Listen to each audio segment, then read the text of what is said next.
All right, fellas, let me show you how I am doing my thumbnails now. Again, I build my own computers and I use a program called GIMP. First of all, I take while I'm shooting, because you're running an SLR camera, I will shoot an image from the camera. And so I'm not just lifting a frame, I'm shooting an image from the camera. So let's open here. If you, photos, would it be? Yeah, photos, bulk photos. It's been a while since I've done one of these screen capture type videos. So the Cuban yo-yo maintenance, you guys remember that video from yesterday? I took these photos while I was on the camera. So we're gonna do a alternate take for you here. Sometimes we'll open it up and view it in the imager here first. See which one gives me the best color. It's a little bit cooler there. Number 5 was the first one. I think that's the one I used yesterday. Oh my gosh. Well, we'll just start that one again. Maybe that's why I chose it. So we'll open it with GIMP. Come over to this screen here. The first thing you're going to notice is this thing is 6,000 by 4,000 in the resolution. Way too big. So we come here to Image, Scale Image. And YouTube wants 1280 by 720, so we're going to do that. It's automatically going to, the image is bigger than what they recommend, so we'll scale it there.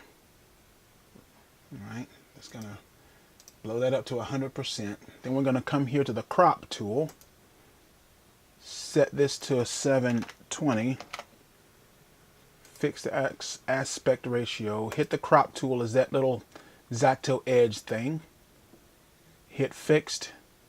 1280 by 720. Then you're going to drag this diagonally here. Okay. And that looks pretty good. Let's see. And that's the full dimensions of it. Okay. And then double click. And now, right? Now we're at 1280 by 720, which is YouTube, what YouTube wants. I'm going to save that. How I organize YouTube thumbnails, How to Tuesday miscellaneous. Product instructions, which is exactly it. 2, just, you know, it's a second version of it. Part of the reason I want to do this video is because Panfish was asking about how do you do a what do you call it, drop shadow, things like that. I do not have a background in graphics design, so I'm just gonna keep it simple. We'll take a photo and then we'll just put some text on top of that photo. Oh, I'm sorry, the text, you hit the big A button, which is the text tool. If you look here on the screen here, you should see something in the upper part of the screen to the right. It may be kind of small, kind of hard for me to see what you're seeing, so I'm doing the best I can. So you hit the text tool, you're going to drag it sort of diagonally, and that's what you get there. And so I'm going to type Cuban. I think I'm going to make this yellow, and you can change, keep it highlight. I'm going to change that to 180. I'm going to change this to the font that I use. It's a default font I found in Linux called Deja Vu Sans Cuban. All right, and then we come here to the second thing. I'm going to make these letters white. How do you change the color? A couple of different ways. Once you select the tool up there, you can click this guy and select it there, or if you have the letters highlight here, you can just go straight here and select it. So there's a couple of ways to do it. We're gonna make this not the same size. It's probably gonna make it bigger, but let's, again, you can change a lot of this right there. And we're going to increase the size here so that yo-yo is as big as the word Cuban. Not all the letters have to be the same size, and that's something that I've learned recently. It's, you know, you can, oh, come on, really? If you want to do that, just hit Control Z. I do a lot of keyboard commands because it's just faster, guys. Save that. And then here's where it gets sort of weird. If you come over here to the other screen, I work with two monitors. See, you can see me pointing. I work with two monitors for a reason. This is a production environment. I'm not fooling around with single monitors or cell phones or laptops. I got a real computer with real monitors, real production environment. So I can be comfortable. I'm not having to squint my eyes because I have poor eyesight. You have two monitors, so the picture is being modified over here and the image tool set is over here. It's just so much better. So you're going to come here. You're going to create new layer groups. This folder is a new layer group. It just helps me organize everything. So right click on new layer group, edit layer attributes, and this is just the name to help me keep everything organized, because you'll see in a minute how it's going to get really incredibly messy. Type that, layer group Cuban, right? And this one, same thing, layer group Yo-Yo, okay?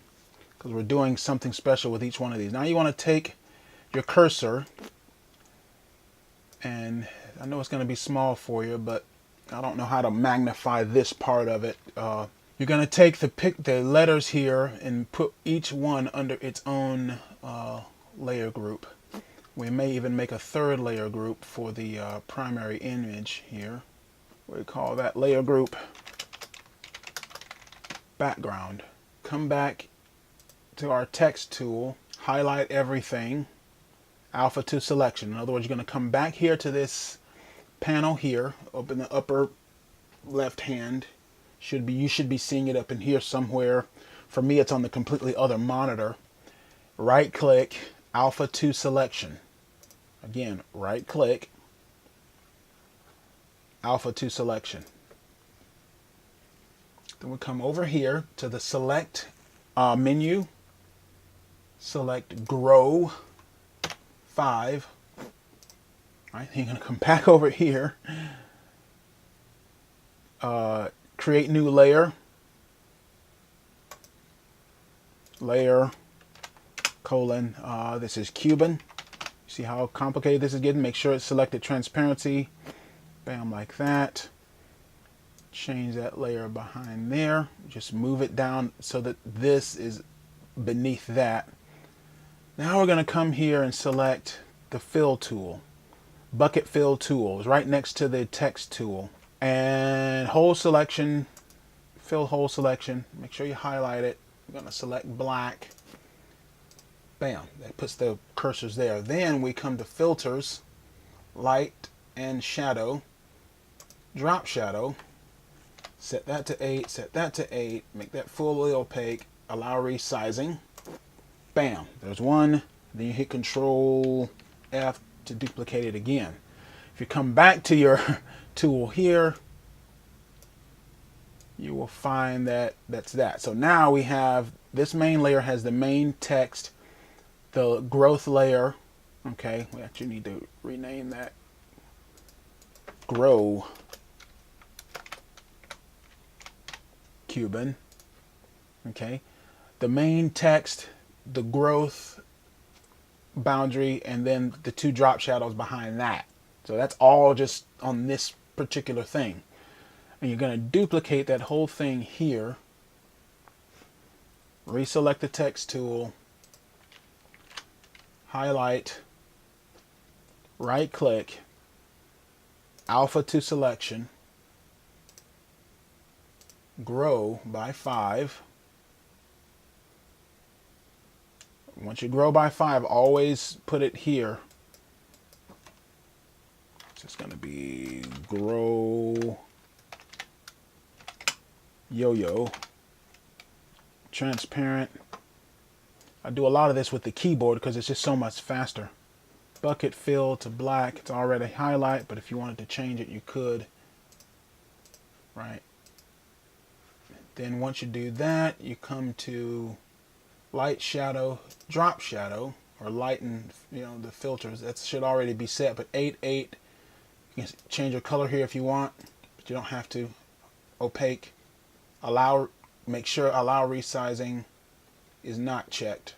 1 and 2. And then you can pull this up here. It takes time to learn this stuff. I mean, that's why people don't understand. This is a full learning thing. Okay, so Cuban Yo-Yo, all right? And that's just sort of laying on top. You got a strong rule of thirds here. You see that I've been varnishing it. You remember in the photo where I was talking about varnishing it, and in the video and all that. Next thing would be here to the base, the backward layer, background picture. Highlight it, alpha 2 selection that, and see that way you see the marching ants there around the main background picture. Border on that guy, put the border at 20. Don't worry about checking any of that stuff. Border is 20. Bucket fill tool, change the color to something like red or yellow. You could go with yellow, right? Click there and bam. That's just a trick in making thumbnails. It'll make your thumbnail stand out from everyone else.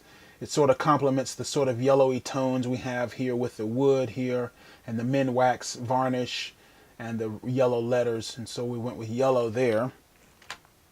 Save all of that. All right, then we're going to export it, which is Control-Shift-E, or I forget how to do that. Yeah, right there. You just hit File, Export As, but again, just memorize the keyboards. It's way better. People always complain about the menus and stuff in GIMP. Well, just memorize the stinking keyboard. Stop complaining. It's way faster to do this sort of work with the keyboard strokes, even with editing video and stuff. So Cuban Yo-Yo Maintenance 2, that's the second version of it. I'm doing this just for demonstration purpose for you guys, but I don't ever mess with any of these sorts of things. I just, creation time, I just set the compression high as it'll go, hit export, and it'll go bam.